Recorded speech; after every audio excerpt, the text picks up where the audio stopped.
Shock and sadness following the death of Darrell Holderman. While his family did not want to go on camera, they tell me Holderman was a loving father and grandfather. They called him Macho Man because he knew how to get things done. A nurse at Miami Valley Hospital also spoke with me off camera, saying Holderman was a great man and always wore a cowboy hat. Holderman was working for Merchant Security Service as a security guard.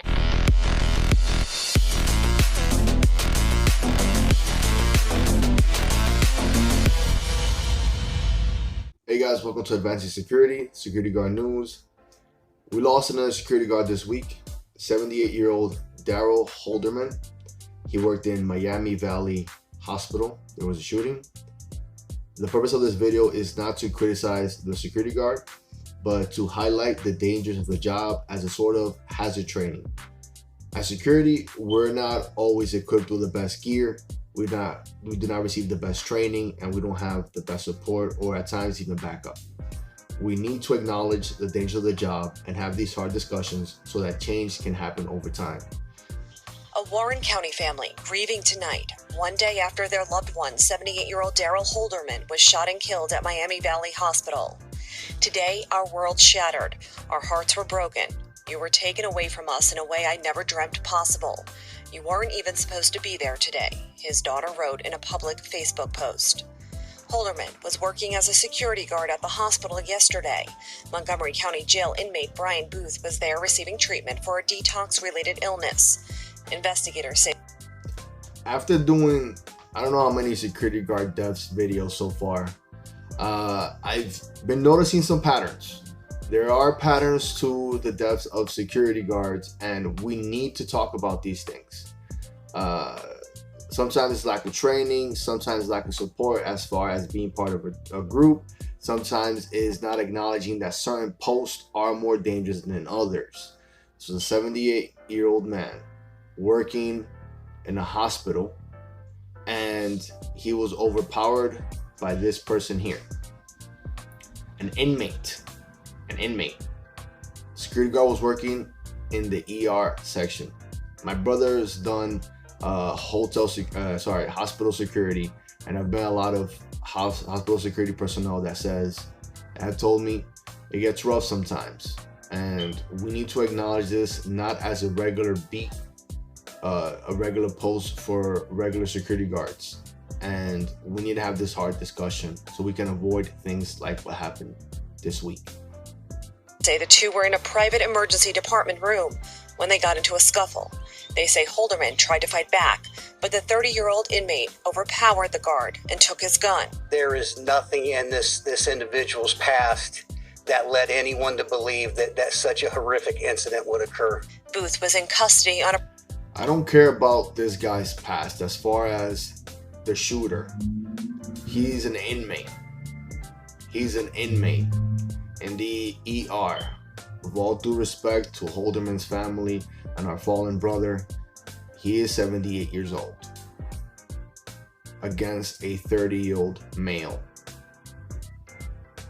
We need to have better risk assessments. We need to acknowledge that these these protective gear and defensive tools like firearms is not the end-all be-all. We need to acknowledge the humanity part of security. We can avoid things like this happening if we stick to better standards. I've reported in the past how one time there was 2 females working in a men's shelter during nighttime, and one of them was severely stabbed by one of the guys in the shelter. They were overpowered. The guy outweighed them. The guy was aggressive. These were 2 passive guards in New York. They were not the right people for that particular post. No disrespect to Darrell Holderman, who died on the line of duty doing his job, who was not even supposed to be working that day, which is something I've seen several times happen. It's like a bad movie. On a parole violation stemming from a 2015 burglary. He was not considered a high-risk transfer to the hospital. As a general rule, they are handcuffed at all times, at the hospital. Sometimes that is changed depending on what kind of medical procedure is taking place. It's not clear how or why Booth got out of the restraints. Investigators said today the incident could have been even worse. They say security video. You can look up 2-minute tutorial videos on YouTube on how to break through cuffs with a paper clip, with a piece of Coca-Cola bottle, believe it or not. I might start doing that on my channel just so that security can be aware of what can happen even after you have somebody cuffed. Again, we don't know. I don't know how this guy got released from his restraints, but it's always a possibility that it may happen. And the fact, again, this is a 30-year-old male. I don't care what his past was, what psychiatric evaluation he had. People's emotions change like nothing.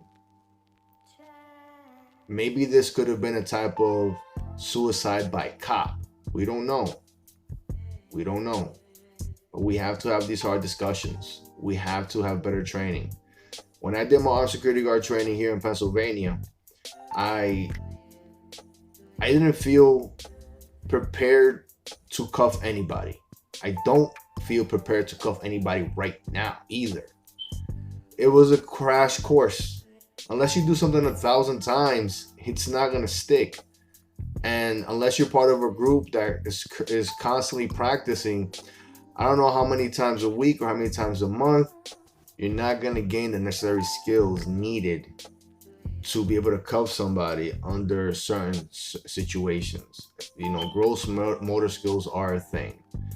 That's when it comes to combatives. I try to keep it as simple as possible, and I try to avoid, you know, training in high level sparring or, you know, grappling or striking techniques, because it doesn't always translate well for self-defense. Shows Booth running down a hospital hallway, pointing the gun at other employees as they ran for cover. He eventually ran out of the ER and killed himself. Holderman's family says he dedicated his life to his family, to helping others, and to his country. As his daughter wrote, "I can only pray you didn't suffer in your last moments." He's facing a probation violation for burglary, which isn't a violent offense. So I don't know why he chose to do what he did. You know, another part of the hard discussions we have to have for security is when security falls, when they pass away during the line of duty, what kind of compensation will the family get?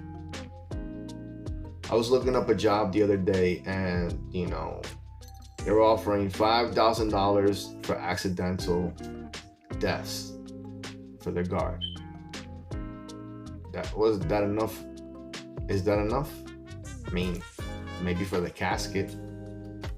We need to really have these hard discussions. We need to really raise the standards for security guards. We need to increase benefits. We need to increase training. And this is why I make these videos. Guys, help me promote these videos by pressing like, leaving a comment down below, and sharing it with your security guard buddies. And if you don't do security, share it with a security guard friend or family member. This job is not always what it cracks up to be. Not every post is for everybody, and we need to have more change for security. As simple as that, guys. Take care of yourself, love yourself, get some training, wear some PPE, wipe down your workstation, and I'll see you next episode. Ciao. Lo quiero mucho. My condolences to the Holderman family. I don't do these videos, I don't get, you know, to get any type of prestige or likes or anything. I do it just for security guard awareness.